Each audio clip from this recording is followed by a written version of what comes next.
अस्सलाम वालेकुम, आप देख रहे हैं पीए न्यूज एचडी और मैं हूं आपके होस्ट सादिया बतूल। शामिल करते हैं आज की अहम खबर शामिल करते हैं professor Zulfiqar Ali Salimi, chairman of PA news Gujrat से।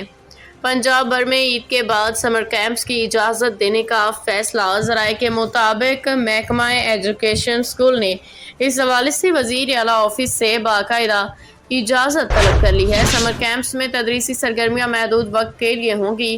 क्लासेस सिर्फ सुबह 7:30 से 10 बजे तक जारी रहेंगी। महकमा तालीम का कहना है कि समर कैंप्स का मकसद बच्चों की तालीमी इस्तेदाद को बरकरार रखना और इम्तिहानात की तैयारी को बेहतर बनाना है।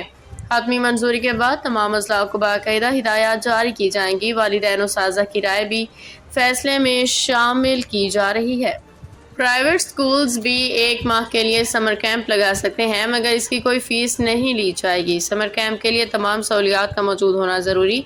अगर पब्लिक स्कूल्स पे समर कैंप लगाना चाहते तो लगा सकते हैं, ये सब के लिए लाजमी नहीं। वज़ीर तालीम राना सिकंदर हयात। न्यूज स्टूडियो से अब तक के लिए इतना ही। मजीद खबरों और अपडेट्स के लिए देखते रहिए पीए न्यूज एचडी।